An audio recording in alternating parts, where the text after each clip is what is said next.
नमस्कार। आपको साइंस में जो क्वेश्चन आंसर हमने लिखाए हुए हैं उसमें कुछ चीज़ें लगातार हम आपको बता रहे हैं नोट्स के रूप में, जो कि समझने लायक कुछ चीज़ें हैं उसको बता रहे हैं। उसी क्रम में आज हम आपको मेटल्स के बारे में बता रहे हैं। इसमें most metals are found in their combined states, ये अपने कंबाइंड स्टेट में पाए जाते हैं। कुछ ही जो है कुछ ऐसे हैं जो कि अपने फ्री स्टेट में पाए जाते हैं, बाकी सब कंबाइंड स्टेट में पाए जाते हैं। फ्री स्टेट में मेन जो पाए जाते हैं मेटल उसमें है गोल्ड और प्लेटिनम, ये दो फ्री स्टेट्स में पाए जाते हैं। बाकी ज़्यादातर मेटल कंबाइंड स्टेट्स में पाए जाते हैं। हर एक मेटल की अपनी एक प्रॉपर्टी होती है और उस प्रॉपर्टी के कारण ही उस मेटल के अलग अलग यूजेस होते हैं। जैसे गोल्ड आप सबको पता है ज्वेलरी के लिए, सिल्वर ऑर्नामेंट्स और कुछ हमारे फोटोग्राफी से संबंधित कार्य के लिए। कॉपर बहुत ही अच्छा कंडक्टर है इलेक्ट्रिसिटी का, इसलिए कॉपर की वायर बहुत अच्छी मानी जाती है। कॉपर के इलेक्ट्रिसिटी इक्विपमेंट्स बनते हैं। इनकी प्रॉपर्टीज होती हैं कुछ मेटल की कुछ हम लोग प्रॉपर्टीज देखते हैं, इनके कुछ गुण को देखते हैं। इसमें एक मेटेलिक लस्टर होता है, एक मेटेलिक उसके अंदर लस्टर होता है, जिसके कारण ये हार्ड रहता है, ये बहुत ज़्यादा सॉफ्ट नहीं रहता है। ये good conductor of heat and electricity होते हैं। अक्सर जो भी मेटल होंगे वो हीट के भी गुड कंडक्टर होंगे, इलेक्ट्रिसिटी के भी होंगे। हीट का मतलब अगर एक तरफ आप किसी मेटल के उसको गर्म करेंगे तो थोड़ी ही देर के बाद वो एक अणु दूसरे अणु को गर्म करते करते इस तरफ भी वो गर्म कर देगा उसको। इस प्रकार एक मेटल के स्पून को आप गर्म पानी में डालें और कुछ देर के बाद दूसरा छोर भी जलने लग जाता है उसका, हम लोग उसको छोड़ देते हैं। ये इसलिए हो रहा है क्योंकि ये एक हीट का कंडक्टर है। इसी प्रकार इलेक्ट्रिसिटी भी एक छोर से दूसरे छोर पे करंट तुरंत मार देता है, अगर मेटल हो, लोहा हो, कॉपर हो। तो ये मेटल, इसका मतलब good conductor of heat and electricity दोनों होते हैं। इसके साथ साथ मेटल्स आर मेलेबल, ये जो है बिल्कुल भी हार्ड होते हैं, पेरिशेबल नहीं रहते। ये सोनोरोअस होते हैं, इसका मतलब कि इसको जब पीटते हैं हम तो इसमें आवाज आती है मेटल में।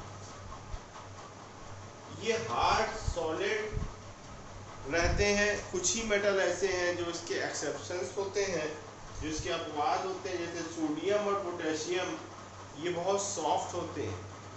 सोडियम और पोटेशियम जो मेटल है ये काफ़ी सॉफ्ट होते हैं। और मरकरी ये लिक्विड रूप में पाया जाता है रूम टेम्परेचर पर। जो रूम का टेम्परेचर होता है उसमें मरकरी लिक्विड में पाया जाता है। और सोडियम और पोटेशियम एकदम सॉफ्ट पाए जाते हैं। ये एक एक्सेप्शनल है, किसी भी चीज़ का एक अपवाद होता है, उसी प्रकार मेटल का भी ये एक एक्सेप्शनल अपवाद है।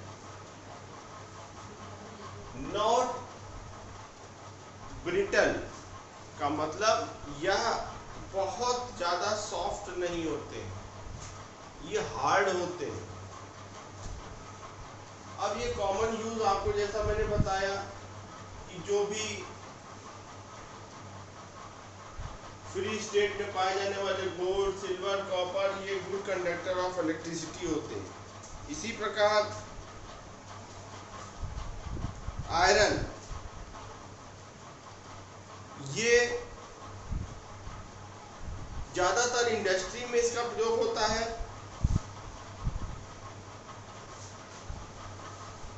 और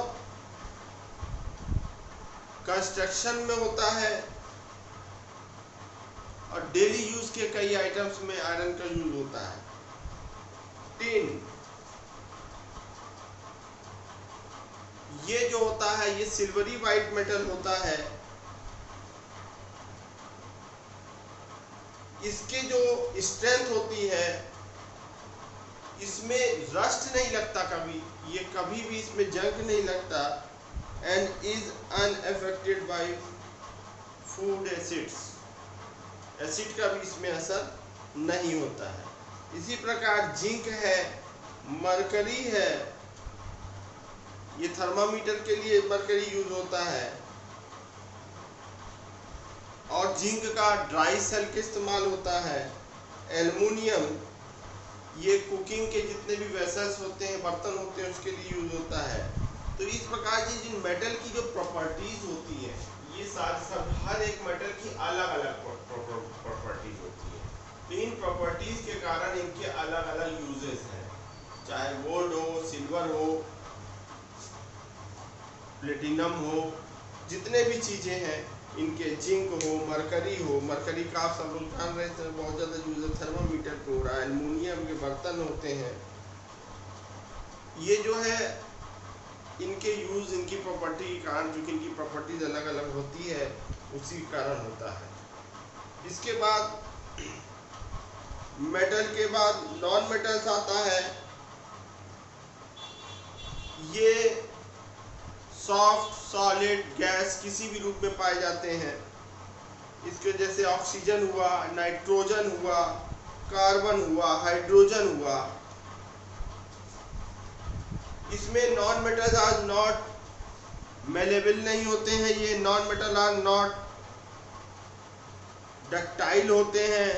non metal do not have characteristics lustre and shine नहीं रहता इसमें।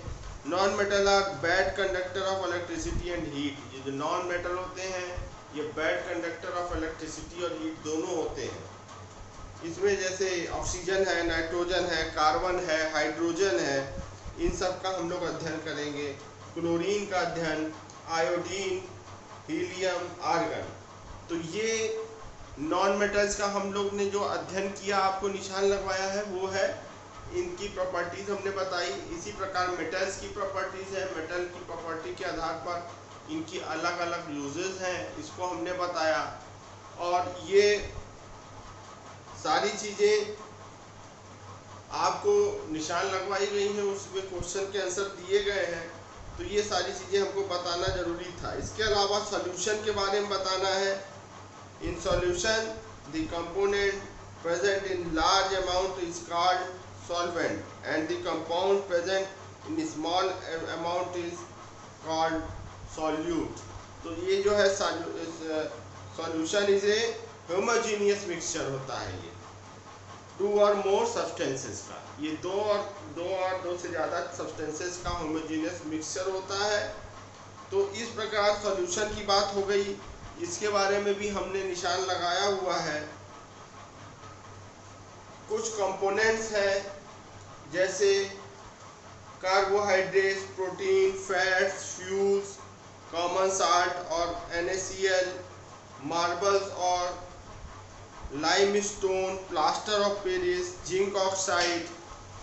इस प्रकार इनके बारे में भी हमने आपको बुक्स में निशान लगवाए हुए हैं। तो ये metal, non metal, alloy, solvent, solution, ये सारी चीज़ें आपको हमने निशान लगाया हुआ है। थोड़ा इसके बारे में हमको चर्चा करना था। तो मैन मेड कंपाउंड इसी से हमको बनाए जाते हैं। इन सब चीज़ों की जानकारी हमको पहले होनी चाहिए, उसके पश्चात ही हम कुछ आगे इसके बारे में अध्ययन कर सकते हैं। ये जो है सोने चांदी के प्रयोग से लेकर जो मेटल्स, आपको हल्के से हल्के मेटल हैं जो जिस भी कार्य में ज़्यादा सफिशिएंट, ज़्यादा उसकी रिक्वायरमेंट होती है, ज़्यादा वो परफेक्शंस ला सकते हैं, हम उसको उसी तरफ मोल्ड करते हैं, उसी इंडस्ट्री की तरफ मोल्ड करते हैं। अगर हमको काफ़ी हार्ड और भारी आकार का कोई इंडस्ट्रियल प्रोडक्ट बनाना है तो हम लोहे का प्रयोग करेंगे, अदरवाइज एलॉय का प्रयोग करेंगे अगर हम चाहते हैं कि उसमें बिल्कुल भी रस्ट वगैरह ना लगे।